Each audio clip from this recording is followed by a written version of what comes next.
Words are about to be spoken on the Extreme Life of Matt Hardy, brought to you by the Ad Free Shows podcast, Heat and Wrestling according to Alba Networks. I'm John Alba. That's the broken one, the woken one, the spoken one, the tired one himself, Mr. Matt Hardy. And boy, howdy, has he had a schedule, but he is able to cram this taping in to make sure the Extreme Life faithful, the diehardies out there, get their content this week. How are you, my friend? You've been all over New York City. I have been everywhere. I've been everywhere, man. In New York City, we have done so much promotion. We've done so many interviews. Just got back from being in a children's hospital, which was very humbling and a great reminder of how great it is to be healthy. Seen so many crazy things. We've talked to so many interesting people over the last 3 days. Talking about Slammiversary, promoting the event. Obviously, it's July 20th. It's a big thing. And they just announced officially on TNA, we were still saying in our interviews, the Hardys are going to be involved in a 4-way ladder match for the tag team titles. We finally get our rematch against the Nimitz for the tag team titles, and there's going to be 2 other teams involved. It's going to be myself and Jeff taking on Ryan and Nick Nemeth, taking on First Class and the Rascals in a 4-way ladder match, and that is going down to Slammiversary. And a little bit of a spoiler to send you ahead, this is out already, but we did do a big heartfelt promo right before the go home week, and we have kind of made this a do or die situation for myself and Jeff. Like if myself and Jeff, if we can't perform as a top level tag team, if we can't be the best of the best, and we can't get in there and hang with the current tag teams that are up and running today, and we don't win those titles at Slammiversary, maybe it's time for the Hardys to call it a career. So we're putting a tough stipulation on our match just for ourselves. So is that like officially, is this like we lose, we retire sort of thing? Or is it just you're putting these expectations on yourself? We're putting these expectations on ourselves. Okay. So it's not necessarily if the Hardys lose, they're done, but it's going to make you rethink things. Yeah, it's going to make us rethink things. It's going to make us refocus. It's going to make us need to get where we need to get. Okay. All right. Well, I respect that. That's a hell of a ladder match, man. There's a lot of talent in that match. You get a chance to work with some guys you've had a chance to, and we'll see. You get to tell AJ Francis there, top dollar to make sure everyone's being caught coming off ladders and stuff. That's what the old meme is these days. We'll see. We'll see how that works out for him. We'll see who catches his big ass. That's the right answer right there. Nah, AJ's good people. He's kosher in this household. Well, I'm glad you're doing the media rounds. As we tape this, you're going to throw out a first pitch tonight. You excited about that? I am excited about it. I'm looking forward to it. That'll be a lot of fun. Just me and Jeff. We're the 2 guys throwing out the first pitch. So it's going to be good. And I will go ahead and guarantee everyone it will be much better than Tiffany Stratton's was a couple weeks ago.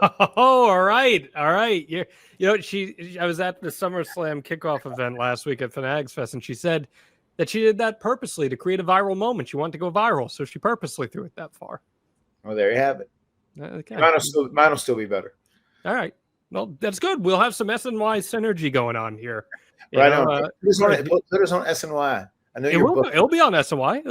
You're booking over there, brother. They'll show it. They'll show it on SNY. So we'll have some corporate synergy going on there, my friend. Well, I'm glad to get a chance to hang with you here. Hopefully we're going to be able to get together tonight after you get back from that. And I'm glad we get together every week here on the Extreme Life, and all the Extreme Life faithful that get a chance to tune in and enjoy this podcast. Many sending in their questions for this week's Ask Matt, and we have many coming in live via WrestlingAccordingToAlba.com. And speaking of live, you can catch the Extreme Life of Matt Hardy live at Kowloon on August 10th, just outside of Boston. You're going to get a Matt Hardy live podcast. You're going to get Jeff Hardy in concert. You're going to get me there tagging along eating some Chinese food. It's going to be a good time. We're going to have a great time. Hardy Boyz Live. HARDYBOYZ live.com is where you can get your tickets to the Hardy Party. And man, this just might be our biggest one of the year. It may very well be. And this is going to be a great time. There is no better food if you're in the Boston area than Kowloon. So what a great way to spend an evening. Come out and listen to a first run, new edition, live taping of the Extreme Life of Matt Hardy featuring myself and John Alba. And then take in a Jeff Hardy concert, especially if you haven't seen him perform or heard his audio, his vocals currently. He has really upped his game a lot, and he has so much fun when he does these shows. It's going to be a great night. And on top of all that, you can eat the most delicious food in all of the Boston area. It is so freaking good. It's an afternoon show. Doors are going to open around noon. Show's going to get started around 1, so perfect time. Eat some lunch.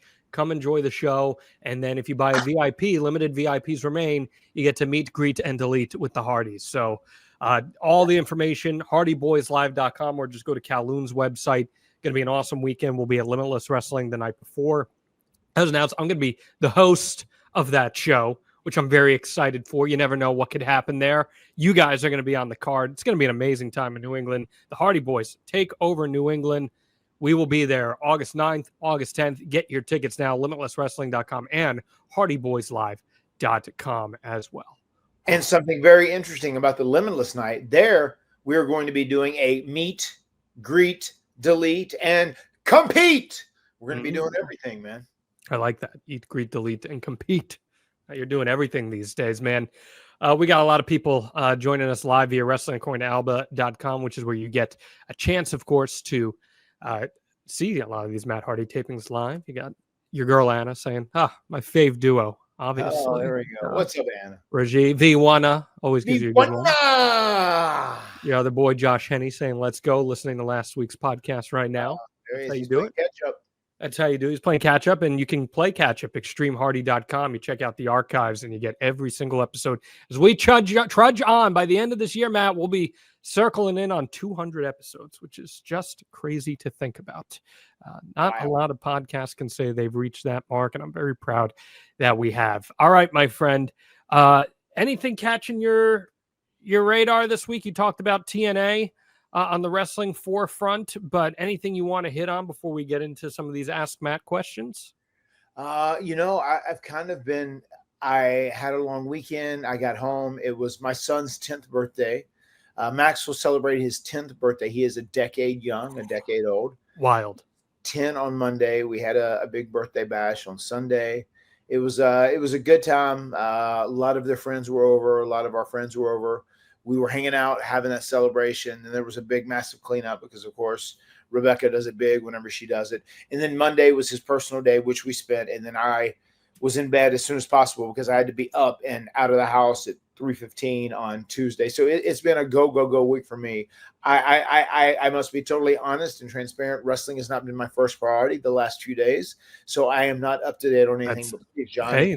you would like to chime in? That's more than fair. That's more than fair. No, honestly, for once, it's actually been a fairly slow wrestling week, which is somewhat appreciated, actually, because it has been nonstop chaos since. And we've got All In coming up in just a little bit. We got Saudi Arabia this week. I guess I'll ask you for your predictions, your King of the Ring predictions and Queen of the Ring predictions here. On the King of the Ring side, we're going to have Cody Rhodes facing off against Randy Orton. That's a match that a lot of people have wanted to see for a very, very long time, Matt. What are your thoughts on that, and who potentially comes out of this as a number one contender? That's a super interesting match because it's hard to imagine either of those guys deeming themselves as king, just not necessarily fitting with their characters. If Cody was going to turn heel, I think it'd be a super interesting thing if he was King Cody, the American Nightmare, King Cody. I would say of those two guys, I almost feel like I still think Cody is destined to dance with John Cena. He is destined to win back the WWE title and be the champion again and continue his run during his second reign. I would have to say Randy Orton is going to win this and be king. And I'm really curious of what they would do. So you think they're going to run back Orton Cena at SummerSlam? That would be the path if that was the case. Maybe so. I mean, but they're wrestling King of the Ring, correct? The winner of King of the Ring gets the championship match at SummerSlam. Yes. So I could see Randy Orton and Cena. So that is the deal. That is the stipulation. He's king. Well, I don't know. That does kind of change my things. Yeah. Because that does make me think I want to see Cody back in that match again. Yeah. Maybe I've got to change it then. Maybe I've got to go with Cody. I didn't know they were automatically granted that SummerSlam title. Yeah, so that's the whole gimmick now. So now you win the King of the Ring or Queen of the Ring, and you become the number one contender, which is good. I like that as a stipulation adds a little gravitas and stakes to everything. You know, I'm all Oh, about you love some good I steaks. love me some steaks. I love me some literal steaks. And I love me some figurative steaks. Yes. So I'm all about that. Actually, I can ask you about steaks in a little bit. But yeah, so that's the men's side. I personally think Cody's going to win as well. And on the women's side, pretty interesting one. We got Jade Cargill and Asuka, a returning Asuka, who has been really fantastic so far since she's returned. What are your thoughts on that one? Interesting. That's quite an interesting matchup as well. No one jumps out at me as like the instant winner, obviously. Asuka would be interesting as a queen of the ring. Jade Cargill would fit pretty well in that. I think I could see her really. I could see her really leaning into that. Yeah, man. I don't know. Since you have Asuka coming back, and she has been on a pretty strong roll since returning. Correct. I almost see Asuka winning this. Interesting. See, I'm gonna go with Jade here. I'll tell you why. Naomi's got money in the bank, right? Mm-hmm. So I think if Jade goes on to SummerSlam, let's say she beats Tiffany Stratton at SummerSlam, Naomi's there to ruin that moment. Right. And you've got a chance to rematch them, and you could always throw Bianca Belair back in that picture once she's healthy, and you get that proper three-way between them for the championship. I think that's probably where this might be going. That's a good call, man. Yeah. I don't disagree with you. Yeah, we'll see. But, yeah, two interesting matches for that Night of Champions card. They are. They're both very intriguing matches, I think. We have and CM Punk and John Cena going down there, too, which is crazy to think about at the end of the day. Oh, did you see Cena's pipe bomb from SmackDown last week? I just saw the clip where he did the deal where he said, "Hi, Matt Cardona. Hi, Nick Nemeth." He did the reverse. He did the reverse CM Punk pipe bomb, essentially, which I thought was pretty creative and pretty crafty. And it came off totally babyface, but it was supposed to be heel, you know. Right. But I dug it. I thought it added a little bit of juice to what they're trying to do on that end. Speaking of stakes, I was saying what did Punk say in his pipe bomb promo when he said names? I know he said hi, Colt Cabana. That was Colt Cabana. Yeah, that was the. Did he say anybody else? I don't believe he did. I mean, he named Brock Lesnar and Paul Heyman, but that was pre Brock Lesnar and Paul Heyman being back in the company, of course. Right. I'm pretty sure Colt Cabana was just the only one that he spoke of in the actual pipe bomb itself. But there were good parallels between it. It was mirrored very well. They did a good job. But speaking of stakes, it appears that all-in match between Will Ospreay, Swerve, and the Young Bucks is going to at least have the Young Bucks EVP spots on the line. How do you feel about that? That's a good stake. That's a good condition to put on that match. I enjoy those stakes. That's cool, especially with the way now that they've been helping out the group that their mission was like to destroy the company or reshape the company, whatever they were doing. Now that the Bucks have been helping them out, and they've been a menace to Hangman, Ospreay, and Swerve. So yeah, that's a pretty interesting condition. All right. Well, we have an interesting episode ahead of us. It's Ask Matt Anything, and that means anything goes. But before I can ask those questions, you know what I have to ask for. Please, Matt, hit us with your Matt Fact. Matt Fact. Matt finds the good in even the bad. Ever the optimist, right? Ever the optimist, man. Even if you are dealing with a rough, tough situation and it's the shits, it's bad, try and find something in it where you can find a perspective to make it good and use and try and revolve and try and gravitate towards that good. Even if your rental car tire runs out of air on the way back on a long day. What about these potholes? There's some potholes out there, man. Bro, you're on Long Island. I don't know what you're expecting. Hey, you were the opening act for Bruce Springsteen on 104.3 today. It's pretty cool. Yeah, I asked that guy about it. He was super cool as we were doing the deal, and he said that they pre-taped that, so he wasn't actually in. But you know, killing kayfabe here. He's in Europe now, right? He is in Europe. Yes. Come on, man. You want to be transparent. Killing kayfabe. I'm all about transparency. All right, let's give some priority to some of our Wrestling According to Alba Die Hardies here. Josh saying, given the current situation as it sits right now, would you go to Saudi Arabia to perform if you were in that situation, Matt? If they had booked me at Saudi Arabia, and I guess as they're saying now that everything's safe, yeah, I would go. I would just do what I was going to do as an employee of the company. Would there be a situation ever where you'd be given pause on that? I mean, if there was a full ass war going on and they were shooting missiles into Saudi Arabia and they were threatening, it was currently active and there wasn't any kind of agreement. I mean, it's just it's an insane concept as it is. I mean, I would imagine they wouldn't let anybody. I don't think if there was an active war zone going on over there, they wouldn't do the show there. So. I mean, when you were doing tribute to the troops, you were technically in an active war zone. Yeah, I mean, you're not wrong, but it's just, I mean, I feel like it's different because just the situation, with Iran and Israel was like so volatile, and then you hear they attack an airbase. Iran attacks an airbase in Qatar, is that right? And it just it's kind of scary. You think about a big group of Americans being over there, well-known Americans, as far as the WWE goes. So that's kind of a scary scenario, but it seems like for the time being, at least, everything is a ceasefire. So I don't know. It's a crazy world we're living in, man. You don't have to tell me that. Rajiv, how long is too long to let it play out? We've seen things in wrestling where companies have not struck while the iron's hot, and then when they do, it appears to be too late. If you have an act that is getting chaired larger and by more people each and every week, and that is growing, you need to start letting things play out while that process is going on. Because if you let that peak out in pinnacle and then it starts descending, it's too late to let it play it out. You don't think there's any recovery from that at that point?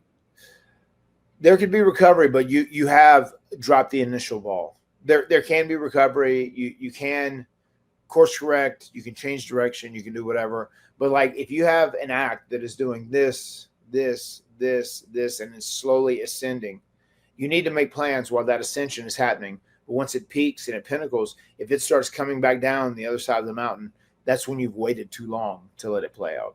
I mean, we call it the Wardlow, right? You try something up. You could call it the Wardlow, yeah. How do you feel about him being on American Gladiators, by the way? That would be an appropriate name. I guess happy for him. I would imagine he's happy to do it. Good exposure.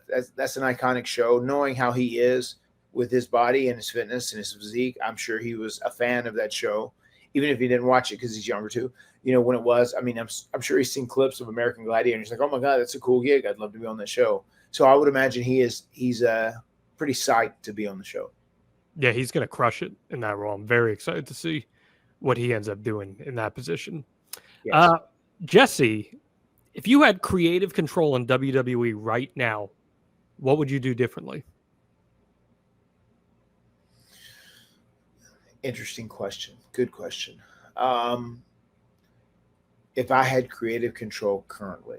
Yeah, if you're writing creative for WWE right now, and I know you're generally pretty high on the WWE product right now, but if you could do something differently, what would it be? It could be about a person. It could be about in general, whatever. I do like what they're doing. I mean, overall, I'm pretty high on it, as you said, on a lot of the things they're doing. The John Cena thing is really intriguing. I think it's going to be really interesting that you said whenever he did that like reverse pipe bomb promo and called out Matt Cardona, Nick Nemeth, Claudio. I feel like it's going to be extremely interesting to witness where the fans go with his reaction. Is he going to be more of a babyface just because he's doing a different shtick now and they are getting something new or different or whatever else? Just trying to think of even one act that really stands out to me. I don't know. I would be. I do like some of the things you had suggested for R-Truth. I would like to see R-Truth hovering around John Cena and like top tier things, but not being on every single week. Like really put him in a special position where he comes out and he does something of importance and it makes a difference in kind of everyone's future going forward as far as that goes, where he's like reward the people by giving him a very important role. And that doesn't mean you have to give him the title or make him the top guy or put him on every week and he has to win or whatever. Just put him in a substantial role. Okay. That is very interesting. He's an equalizer. Yeah, a bit of an equalizer. Okay. David, do you prefer the pants you rock regularly to the tights you were wearing in 09? I prefer the pants that I wear. Tights were cool, but just as time has gone on, and part of this is on me because as you wear big baggy pants, as some of the old timers would say, brother, it's upper body business. I still do legs to keep everything strong and healthy, but I don't have to worry about going crazy and making my legs big and as muscular as they probably should be to match my upper body. So I enjoy wearing the kickwear pants. What made you want to try out the tights? I mean, we always wore tights, I'm saying, what made you want to bring them back in 09? Just to be different. I just wanted to be radically different. Much like when I changed my whole persona to Broken Matt Hardy, I wanted to be radically different. And, just to get away from looking like a Hardy boy wearing baggy pants, I said, oh, let me go back to the tights. I'll do that. I went and got another jacket, which also kind of found itself in a role in Broken Matt Hardy right in the very beginning. But that is why, just to be radically different. Okay. Respect that. Courtney, big fan of the show, says, Matt, your co-host is a hunk, but aside from that, what's your favorite fast food place to order from? This Courtney girl sounds interesting, man. Very interesting. You might should shoot her an email or something. Yeah, shoot her an email. Yeah, that's a good idea. Shoot her an email, man, if you got her email info there. What fast food place? Your go-to. It depends on what is classified as fast food. Like, so is a place like Chipotle fast food? No, that would be fast casual. We're talking like, okay, there we go. Okay, all right, just clarify. Of the Wendy's, the McDonald's, the Jack in the Box, the Burger Kings, those types of places. Mm-hmm. I would probably say my biggest go-to, it's usually if it's a like last case scenario, it would be Wendy's, because in Wendy's I'll get like a lettuce wrapped Dave's single burger with just the lettuce without the bread and a chili with cheese. That's right. You like the chili from there. You've mentioned this before. Yeah, I do. I do like the chili. I always substitute that chili instead of fries. Have you ever done fries in a Frosty? I have never done fries in a Frosty. You dip the fries in the Frosty and you get this sweet, salty thing going on. It's a good little combo. Okay. That's what I've been told, at least, by some individuals. You've never experienced it? I have experienced it. It's pretty good. Okay. All right. Yeah. It's pretty good. I'm not going to lie. I can't really eat that stuff much anymore, but it's pretty good. Right. Won't lie to you on that. Sarah, fun question here. I like this. See, this is the thing, guys. When you ask fun questions or outside the box questions, you get a good chance of getting them answered by Matt when we do these Ask Matts. She asks, what lifetime statistic would you want to know about yourself? Like, for example, how many hours spent sleeping, or how many pizzas you've consumed, or how much time on a specific activity, how often are you worried about something, etc. How many minutes of my life, how long in my life have I been involved in an active wrestling match? That's a good question. That'd be a hell of a statistic. We could probably, it would take some time, but we could probably come up with a number in the relative zone. In the ballpark. In the ballpark. We probably could figure that out. It would take some time. But thanks to your favorite database, Cage Match, they've got match times for almost every match you've competed in a major promotion. So we could probably add those up. The tough one would be like the Indies and the Omega shows. Sure. That's where we'd probably I don't know who was the Omega timekeeper back in the day. Yeah, I don't think we had an official time. Okay, we got more here. We got Jay the K, who always asks some good questions when we do Ask Matt. What are your thoughts on some talents keeping their names like Ethan Page and some talents getting new names like Ricky Saints and Blake Monroe in WWE? It's interesting. The selection of who retains their name and who doesn't is a pretty interesting thing. It makes me wonder, does Ethan Page, is he someone that has that name? I'm not sure how he got that. I like the fact that's not his real name. No, it's obviously not his real name. But I just wonder if it's something that he has copyrighted himself. I do not know. But the fact that he was able to retain Ethan Page, I think, did help out a little bit because he did have a little bit of star power with his name. With that same thing being said, you could also say that the same thing about what is her new name now? Blake Monroe. Yes, Blake Monroe. Because I think for the longest time ever, she's still going to be the same to me. She's going to be Mariah May. Mariah May also had star power behind her name, but they did not keep that. They did not retain that. And maybe it's because she was a big star in AEW. Maybe that's why they wanted to change it to Blake Monroe. Well, Matt, a name that has major star power around the Extreme Life of Matt Hardy is, of course, Mando. We love Mando here on the Extreme Life of Matt Hardy. Dude, you're in New York City right now. You know this firsthand.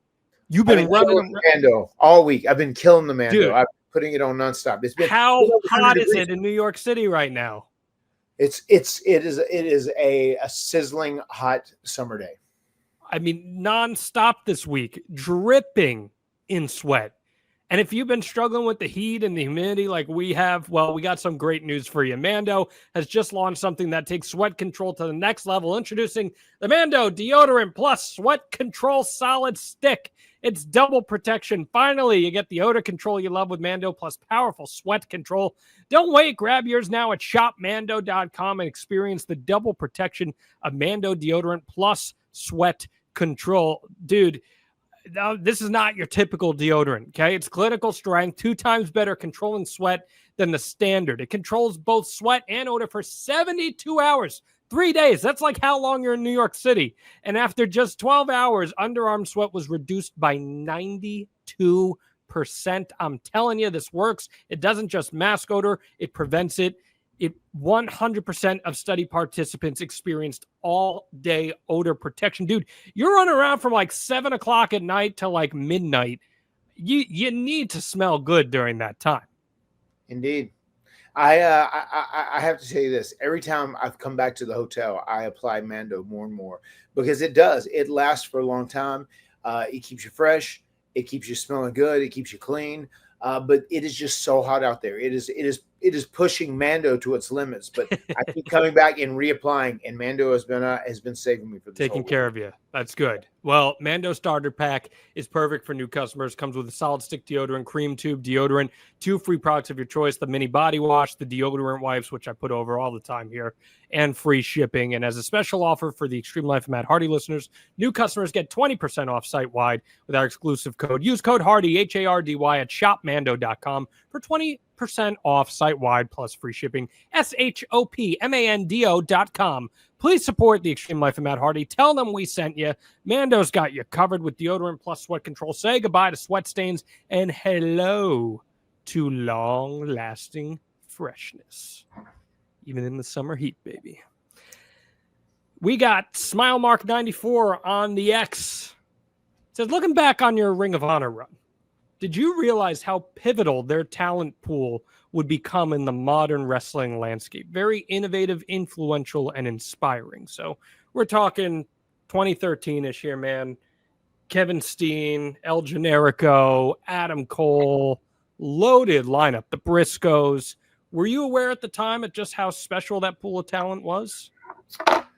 I thought there were a lot of talented guys there. I thought the roster was very, very talented. And just depending on the opportunities they got, depending on how big of a star they kind of made their name, the star power they were able to grow while working in the Ring of Honor brand and on independence. I was like, a lot of these guys have big potential futures. And I think they can work for WWE or another company if it would come along. And lo and behold, it worked out. Kevin Steen was especially unique because he had such a different build, right? And the build that Vince typically wouldn't go for. And I was so happy when Kevin Owens ended up signing with WWE and got a great slot and got a good run right from the jump. Has had a great run all the way through, though. He's been killing it since day one. Yeah. I was going to ask you, would you say he was like the one that stood out the most for you? He really did. I thought Kevin was extremely talented. I thought both the Briscoes were super badass. Jay Briscoe was so badass when I was working, with him back during that period. So good. Adam Cole was great. I mean, there were a ton of guys that were so good. Even when I was there in Kyle O'Reilly and Roderick Strong, all these guys moved on. They ended up doing stuff at AEW. They did stuff at NXT, and they did stuff at AEW, and they've done stuff at WWE. It's been really, really cool to witness. And Ring of Honor was a place that was kind of ahead of the curve when it came to the styles of the match. And they were doing things differently right there. And I realized how to kind of read the room, and I was going in the complete opposite direction of that. Like, I'm a big star from the WWE. These guys are doing way too much. Like, I'm going to teach these guys how to do it and how to become a big superstar. And it was a real easy shtick for me to do, especially as big money man. I got booed out of buildings. I'd already had heat just because people had followed my personal journey. That's kind of when I went through my darker days. And as they'd followed that journey and I came back, there were so many people that heckled me and booed me and did whatever. I remember being in the Hammerstein Ballroom and just getting booed out of the absolute building. And I was just talking about this in an interview today because we were talking about, very famous venues in New York, right? And when we returned to the Hammerstein Ballroom and we were Broken Matt and Brother Nero and the lights went out, and when the lights came on, we were in the ring and we beat the Young Bucks for the belts. That crowd erupted. And I was like, what a change over the course of 5 years, how they go from despising you that much, loathing you, to just being so beloved and treating you like you're a god. It was crazy. That's awesome. Very cool. So I think that's a very underrated period of time from your career. So it's cool that you had a chance to interact with so many up and coming talent who really became difference makers in the wrestling sphere when all is said and done. Kevin Owens and Sami Zayn have been two of the most important characters on WWE TV the last 10 years. Right. So to have them part of that, I think is pretty awesome. Yes. And El Generico, who was there. I don't know what happened to that guy, but yeah, weird. Good. Weird. Yeah, the whole, maybe he and El Grande Americano can team up at some point. Maybe so. It'd be a hell of a team. It would be. Austin, thoughts on the Blueprint Matt Morgan? Matt Morgan, someone I've had a good chance to get to know quite a bit over the years. Anything you can say about Matt? I got to work with Matt Morgan in my first run in TNA, and he was a big guy, had a great look. He was very athletic for being the size that he was. And I had a few matches with him, and I enjoyed working with him. And I thought he had a bunch of potential. And I don't ultimately know what his choice was or decision-making, which led him away from wrestling. But I thought he was someone who could have had potential, especially if he would have stuck in there and got a good break or whatever. Well, he's the mayor of Longwood, Florida now. And there you have it. He's opened up a lot too. I did a big story on him back when I was a sports reporter in Orlando. He had a big opioid addiction, big time, and it nearly killed him. And he ended up coming out on the other side of it. And he used that as kind of fuel to talk about that a lot and get people on the right track. And all things considered, I'd say he's a pretty good success story, even if he didn't necessarily reach the peak of what he might have been able to become in wrestling. Right. So, but yeah, I mean, I thought Matt had some good intangibles that may not have been tacked into necessarily. Agreed. Mike, do you have any idea why WWE seemed to purposefully cool you off after your feud with Edge concluded? Yes. I mean, I knew they were going to make me pay for forcing the fans to bring me back. So I kind of did that. And I think that probably what their mindset was just, I end up losing in the final match we have, and I go to SmackDown. But when I was at SmackDown too, they still wanted to do things and push me. There was the Survivor Series incident where Undertaker was coming in the ring and beating up people. And it was right after Eddie died. So like things had changed and I was supposed to be in a different match. And then I was in the ring and I just thought like, hey, do you really want me in this scenario in the ring? And I remember even asking Vince about it. And some of the other guys, Vince said, well, I need someone of importance in the ring. So just be in the ring and just, kind of get out of there quickly or whatever. And then I remember speaking to one of the agents. They said, okay, well, if that's what Vince told you to do it. And I ended up, I was like leaning on the ropes and I was probably in the wrong. I was in the wrong, not probably in the wrong. I was in the wrong by doing that. Undertaker ended up being hot about it. And I had heat with Undertaker for a while. And, eventually made all that right. And I just went through a period of putting people over, getting beat, getting punished. And it was what it was. And I just weathered the storm and then got back on track. Just crazy to me that you'd be punished for starting one of the most memorable angles in wrestling history. Well, it's one of those things. That was old school WWE. Let's take an old school question then. You're going to like this one quite a bit. Jared Miller. Did you ever have any interaction with the lizard lick towing guys? I remember seeing an episode where they slammed first name Sham, last name Payne through a repo car. I did. Yeah. I had met them a lot. Shane, I don't know if he is friends with him now, but he used to be friends with him, Shane Hurricane. And I'd met them on a couple of occasions, and we'd been together at a couple functions that Shane was involved in, and I was there. And I met them, and I actually was there when they were recording part of that episode, the whole thing with Marty, when first name Sham, last name Payne, ended up in an incident with him at Lizard Lick Towing. So, yeah, I'd met all those guys. Can you share with us more about lizard lick towing? I mean, it was a legit business, and how they manipulated it into a TV show, I am not sure. But, you know, they had this legitimate business, and I guess they were pretty entertaining characters overall, and they ended up manipulating this and getting a TV show out of it. So I'm not sure how they created that magic, because it is not an easy gig to get a TV show, especially in this day and age, but they did back in the day. So kudos to them and tip of the hat. Josh asking, I would love to hear your thoughts on Real American Freestyle. The IWC is hating on it, but a neat concept. Now, for those of you unaware of what Real American Freestyle is, that's the new promotion that Eric Bischoff, Hulk Hogan, and Izzy Martinez, I believe his name is, have started, where they're taking real amateur wrestlers and giving them a bit of a pro wrestling presentation. Their first event is on sale now. I believe it's in Cleveland, and they've moved about 300 tickets for it. Do you have any thoughts on this thing? Where is it at in Cleveland? What kind of venue? I can look up the venue now, but do you have any thoughts while I do that? I was just gonna say I don't know very much about it. I think I remember when it was like Hogan and Bischoff introduced this mystery third man, right? Kind of like correct with the NWO, and it ended up being this guy. Correct. And they're going to take people that are amateur wrestlers and put a little bit more of a pro wrestling spin on it. I don't know. I would have to see. I think before I could say anything about it, I would have to see how they present the product. I don't know. That's the thing. There's like we don't really know anything about the actual product itself yet. So it's kind of hard to say. It's going to be at the Wolstein Center at Cleveland State University. So college arena. Yeah. They're running. Interesting. I'm curious. I'm curious to see how this first event fares. My thought on it is, I can appreciate thinking outside the box and trying to do something different. But like, I don't know if these freestyle wrestlers are going to understand or have the personalities and the over-the-top eccentricness that's required to sell what you sell in pro wrestling. And those that do would probably just try to go to WWE anyway, I feel like. Right. So that's where I'm not really sure that there would be cohesion per se. But willing to give it a chance and see what comes from it. You never know. Maybe they strike gold on something and you got something innovative. But I guess we'll see. Well, much like we always say here at the Extreme Life of Matt Hardy, let's let it play out. It's true. Rosie's here. He says, Rosie, what's the story behind Subway Mania that you did the other day?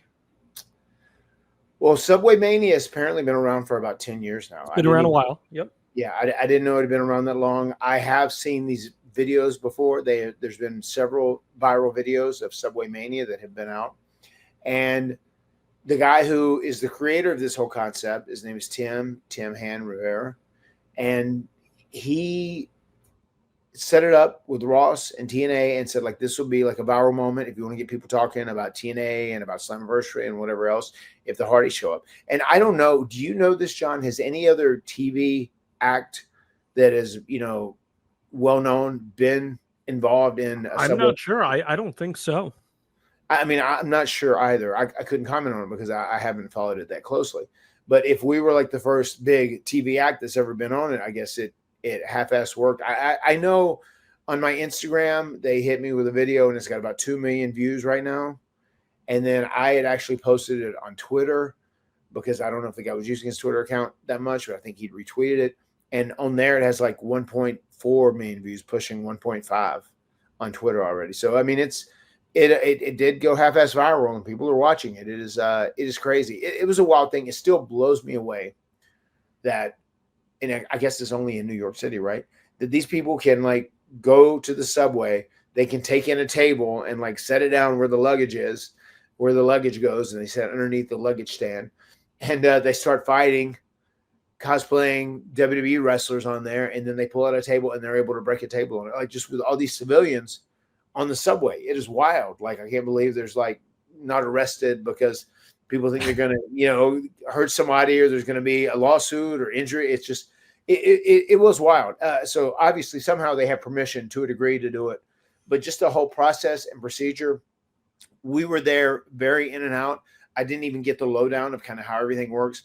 We just went down to the subway. I know we're in there. We walked into that car after they did a 3D through the table. We had a face off. They ended up juking and deleting at the very end of the deal. And they said, okay, we got to go. Everybody out. Rush to leave. And I don't know, man. It was different, but I'll tell you what, like when we showed up, all these people, even regular people were chanting, holy shit. And it was just out of the blue. It was a wild experience, something like I've never experienced before. It was very, very unique, though, and people have been commenting on it on my Twitter like crazy. It's been stop comments on it. What was that your first time ever on a subway in New York? No, I've rode the subway several times before, and Jeff claimed it was his first time in the subway, but then I called him out and I said, no, it's not. You have been in the subway before because we were in a subway and we shot that Royal Rumble cover where we're all fighting. That's right. That's right. That's right. New York City's unique, man, isn't it? It is. It is a one of one, no doubt. But there's some great things that come out of New York City, like the perfect jean.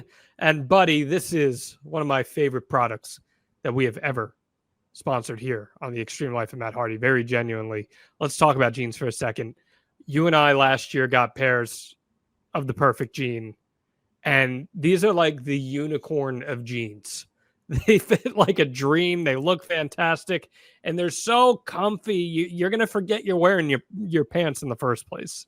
And in case you didn't know, this is an ad. The Perfect Jean told me to say this, but I wouldn't lie about how awesome these jeans are. They really do live up to the names. You see, 700,000 pairs of nuts have been rescued from bad jeans. That's too Purdue, and the hero is the Perfect Jean. So say goodbye to stiff cardboard denim and hello to comfort. These jeans fit like they were custom made, stretch like you wouldn't believe, and look fantastic. The fabric is so soft. It's as soft as a baby's bottom. No babies involved, promise. And they're durable enough to survive, well, anyone pulling them down daily, if you know what I mean. Well, the Perfect Jean has a seriously massive range of sizes with 6 fits from skinny to thick. Waist sizes from 26 to 50 and lengths 26 to 38. So it doesn't matter if you're a short king, thick daddy, or something in between. You can find the perfect fit for the body you're rocking. And for a limited time, our listeners get 15% off their first order, plus free shipping at theperfectjean.nyc, or just Google The Perfect Jean and use code MattHardy15 for 15% off. Dude, I wore these jeans at like 3 of our live shows last year. They're so comfortable up on stage. They're comfortable every day. How are you rocking these things in Cameron? The same way, man. I love a good pair of jeans, and I've enjoyed the hell out of my Perfect Jeans. They're comfortable. Even when I'm stretching out, if I'm doing a long meet and greet at one of these Comic-Cons and I've been standing for 8 or 9 hours, I'm able to squat up and down with my Jimmy legs, and I can stretch. And I can stretch with the Perfect Jeans on because they are stretchy, and I love that. I love the material is so soft and it allows you to move and be flexible. They really are comfortable. They're cool and they're trendy, and I would recommend grabbing a pair of the Perfect Jeans. It ain't easy finding the perfect jean for Jimmy legs, but Matt Hardy, you found them in the Perfect Jean. I certainly did. It's finally time to stop crushing your balls in uncomfortable jeans by going to theperfectjean.nyc. Our listeners get 15% off your first order plus free shipping, free returns, and free exchanges when you use code MattHardy15 at checkout. That's 15% off for new customers at theperfectjean.nyc with promo code MattHardy15. And after you purchase, they're going to ask you where you heard about them. Please support our show. Tell them the Extreme Life of Matt Hardy sent you. Fuck your khakis. Get the Perfect Jean. Oh man, I love the Perfect Jean. It's legitimately something I rock all the time. As Rose says, they fit abnormal hips. They do. Abnormal hips. They are anatomically wider than most regular human It's beings true. because I'm a mutant. That's what people are saying these days. Well, I hope they spray a little adamantium on my bones too. All right, we got Josh Clark Parker. Hey, Matt and John, love the show. Thank you. He says, Thank you. in the same light, Bryan Danielson commented recently, if he started a new wrestling promotion with 5 current roster guys, any company, who are your current 5 signees to carry a company? Oh, okay. Men, women, doesn't matter who, doesn't matter what company. They just have to be signed talent. Who are you picking 5? That's a hell of a question for sure. I dig that question. All right, that's a cool question. That's a very, very cool question. Let me think of the people that I would like to roll with right from the jump. I think I would go with Cody Rhodes. I'd say that's a pretty easy answer. Yeah. I think I would go with Hangman Page. Okay. I think I would go with Gunther. Gunther. Okay. 2 more. Men or women? Yeah. I'm trying to think. I guess I better say a woman in here too.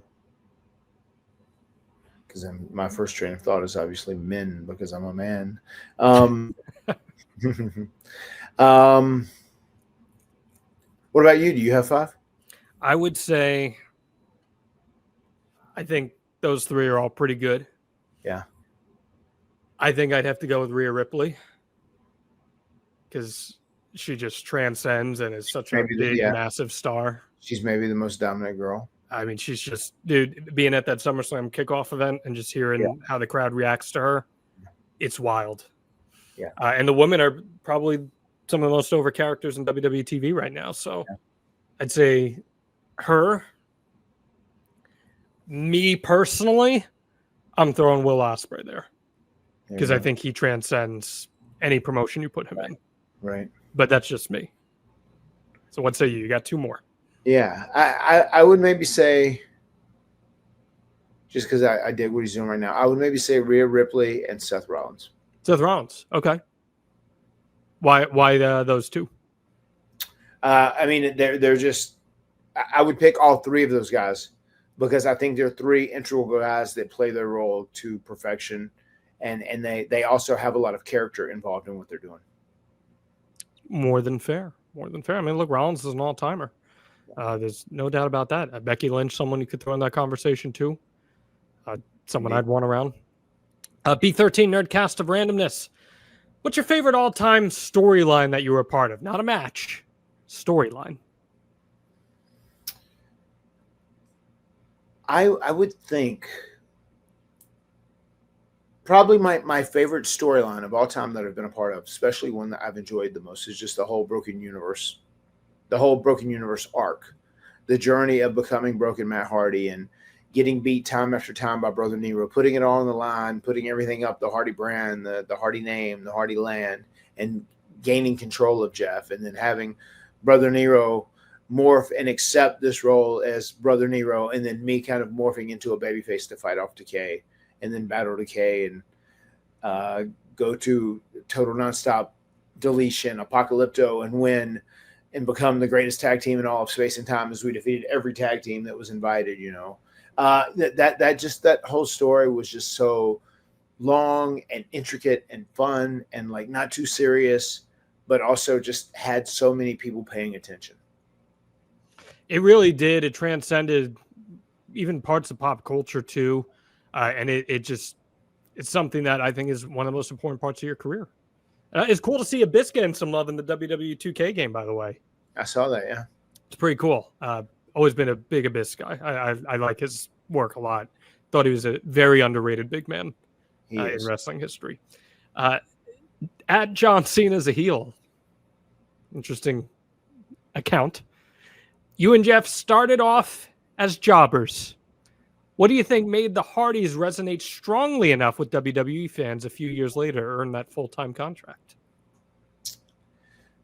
I think we just got to the point where the contract guys, the talented guys, the superstars, they appreciated our hard work. Even people like the the clique, they were vouching for myself and Jeff, like, oh, put one of the Hardy guys in with them. They'll make them like $1 million. I remember when Jeff wrestled Rad Radford, they said, oh, put him with Rad Radford. And they told me, put him with Rad Radford. Do this. They would push us out. And I think they realized that the guys enjoyed working with us. And it was probably because we were pretty selfless and we wanted to take a big bump for them. If we got some in the match, that was great. But we thought we could work hard and bust our ass and gain a spot. And then eventually they started giving us some dark matches. They gave us matches that were a little more competitive, a little longer against like Furnace and LaFon and the Headbangers. And I'll never forget Jake the Snake when he was having a tryout for creative. And he came out of creative meeting one day and said, well, today you guys are doing this, but I'll tell you guys this. I'm probably not supposed to say this because it's confidential. They said it in there. He said, but like they love what you're doing. They want to sign you down the road. They have a lot of interest in you. They think you guys have a ton of potential. So just keep doing what you're doing and they're eventually going to sign you. And this was like in October of 97. And we're like, yeah, sure, whatever, Jay. Yeah, whatever. But then at the beginning of the year, early 1998, they told us they wanted to offer us a contract, and it became a reality. The rest, as they say, is history, right? The rest, as they say, is history. Even when we started on TV, we came on, we had that upset win against Kai and Tai. We beat Too Much. They were Too Much at that time before they were Too Cool by DQ, and then we lost about 7 or 8 matches. And then we beat like LOD 2000, and then we lost 7 or 8 matches, and then we started winning a couple more. And we had a little program with Edge and Christian, and they put us with Michael Hayes, and it was off to the races from there. As Kante would say, indeed. Indeed. Hey, look, it's hard to get wins at first in those early days coming out of those jobber matches, right? I mean, it's tricky. We were fortunately around, and we were doing it at just the right time because, the stigma of the job guys, the enhancement talent had changed a little bit because they were kind of peeling back the curtain and opening up the inner workings of the business a little more. That's when they were peeling back the curtain a little bit and they were sharing more of the inner workings of pro wrestling. And I think a lot of people started realizing like, well, yeah, these guys get beat, but it's just because they're told to be beat like that. It's not because they're not good. It's just because that's kind of what their role is. And they would see guys every so often, that they thought were really talented. They want to see something happen with them. And, like the whole angle they did with Sean Waltman as the 1, 2, 3 kid, it was very amazing. We were so happy whenever that first went down. Hard to beat. Fuck it. It's Blue Chew time here on the Extreme Life of Matt Hardy. Guys, enter the room dick first. Blue Chew isn't just a tablet. It's a cheat code for your crotch. Stronger, harder, longer lasting, like someone gave your downstairs a little pep talk and a gym membership. Blue Chew is the original brand offering chewable tablets in order for you to have better sex. You see, you can carry your Encyclopedia Britannica everywhere you go when you got a Blue Chew in your pocket. People have been kicked out of museums for carrying a loaded sculpture with them because Blue Chew is by their side at all times. And Matt, I know you've been on the road here 3 days in New York City. I got a feeling you got one at your side for when you arrive home in Cameron, North Carolina, and you got to make things right with Queen Rebecca. Well, there you go. I have 3 more days too in Buffalo coming up immediately following this. So it's going to be a minute, but whenever the time is right and I'm back, there will be one there. And much like Michael Jackson said, they can just beat it. Oh man! Beat it. Oh man! I am here for it. This isn't just about performance. This is about legacy or third legacy. Give a group chat something to talk about. When you lay it down, they're talking about how it gets up. Nothing makes you more of a legend than a little Blue Chew. Discover your options at BlueChew.com, and we got a special deal for our listeners. As always, get your first month of Blue Chew free. Just use promo code Hardy at checkout and pay $5 at shipping. That's it. Join Blue Chew's mission to upgrade humanity one thrust at a time. Head to BlueChew.com for more details and safety information. And a big thanks to Blue Chew for sponsoring the Extreme Life of Matt Hardy every single week. I got to tell you, John, our content with these ads, it's solid. It's rock solid, bro. Rock solid. All right. Here's an interesting one. We were talking about New England earlier and Limitless and Kowloon, Tyler Collins. Ask Matt, if you could pick anyone in Limitless Wrestling or New England to have a singles match against, who would be your pick and maybe a reason why? Can't wait to see you and Jeff at the VLC. Love everything you've done for the business. Thank you. # Limitless for life.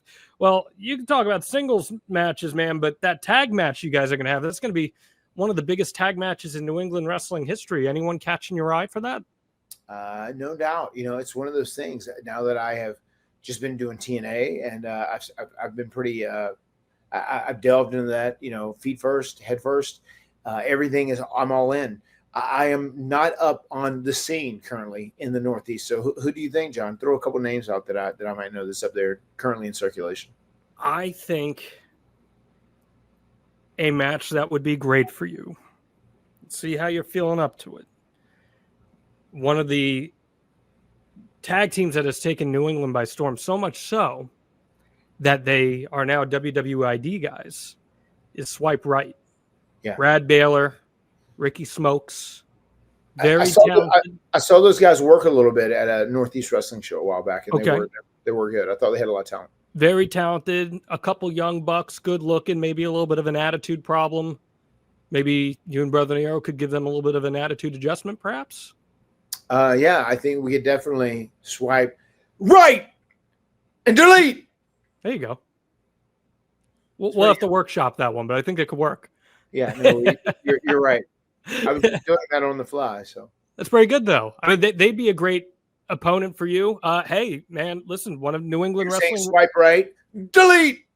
There you go. Singles match wise, Maine wrestling royalty, man. Dango, Portland, Maine. Scotty Too Hottie even. I would love to wrestle Dango in a singles, yeah. Scotty Too Hottie all these years later, singles match with him. That'd be pretty fun. Of course we could do it, yeah. I've known him since 1995. You know, it's our 30-year anniversary. We'll have a singles one-on-one match. Can you do the worm? I cannot. Oh, Jimmy Legs don't let you do it. Jimmy Legs prohibit the worm. That's unfortunate. I'd really like to see you do the worm.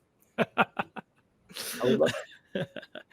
A couple more here before we wrap up. Adam J., what was the toughest match you've ever had?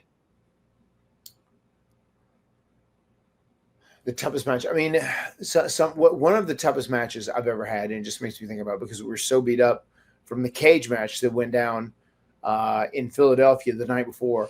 The very first night that Raw moved to TNN television, that very first night, which ultimately became Spike, that was probably one of the roughest matches because we had to have a ladder match, and we wanted to try and still, you know, we wanted to still try and stay up at the bar that we had raised such a high bar for these ladder matches. We wanted to try and stay at that level and retain that level. And man, we were so beat up because we took so many big bumps and we beat each other up, and we all bumped off the cages and jumped off the cages, this, that, and the other thing, superplexes off the cages. And we wanted to go out and kill it that night. But I just remember being so beat up and so sore, and we were wrapped up, but it was very real. A lot of times this stuff is done for show. It was very real how beat up and damaged we all were. And I'll never forget, Pat Patterson said, "Oh, it's fine. Just you do a very simple ladder match. Use the ladder as a weapon." And it was like, I don't think we can get away with that. You know, like our legacy is on the line here. So we really have to go out and we have to bust our ass. And Jeff still went out there and he got speared once again off the ring and took the bump down, which was crazy. And he was all beat up. He'd done a whisper in the wind off the cage the night before, you know, and taken several crazy big bumps. So that was one of the more painful matches we'd had because we just went into it so beat up in the first place. Brother Nero taking a crazy bump. You're kidding me. No, you know I'm not, man. He is the human anomaly.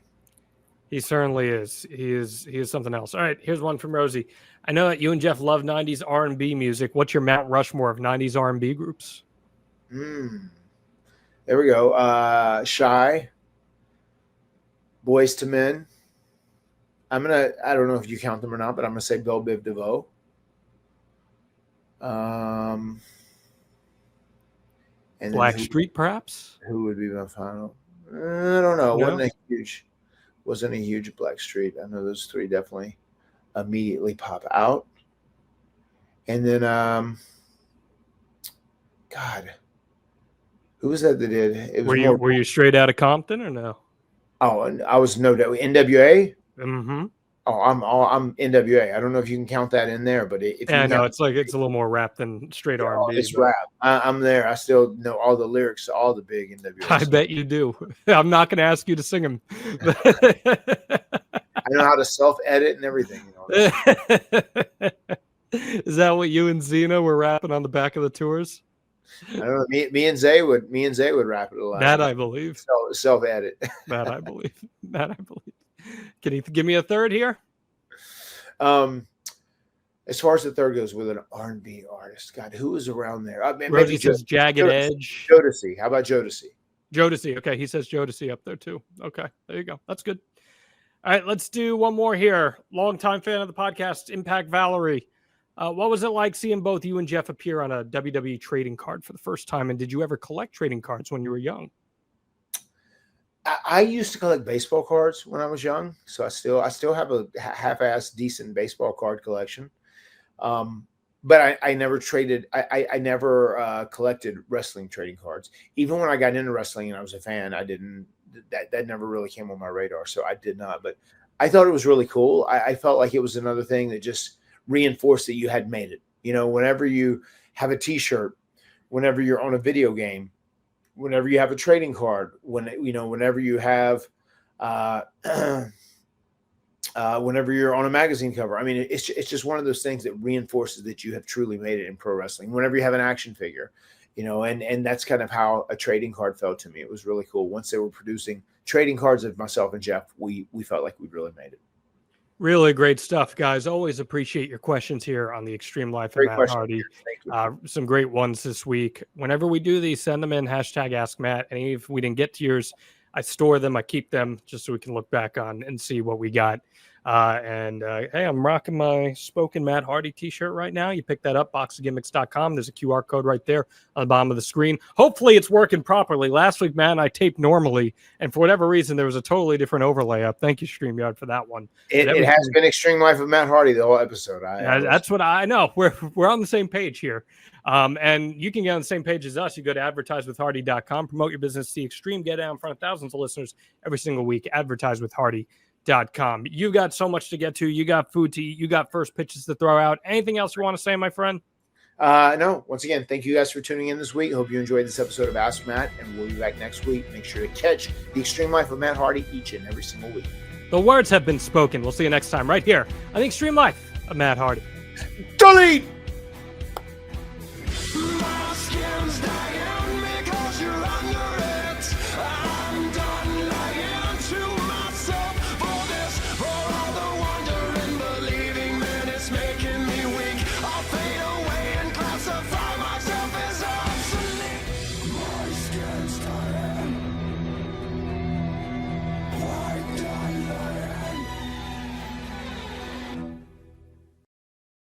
Don't we all love summer vacation, relaxing, laying out by the pool, barbecues, hitting the beach, doing, well, nothing? Well, how about a summer vacation from your house payments? With SaveWithConrad.com, you can do just that.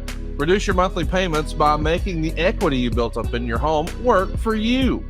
You can roll together those high interest rate credit cards into one lower monthly payment, and perhaps access some of that newfound equity to turn your house into your dream home with no money out of pocket.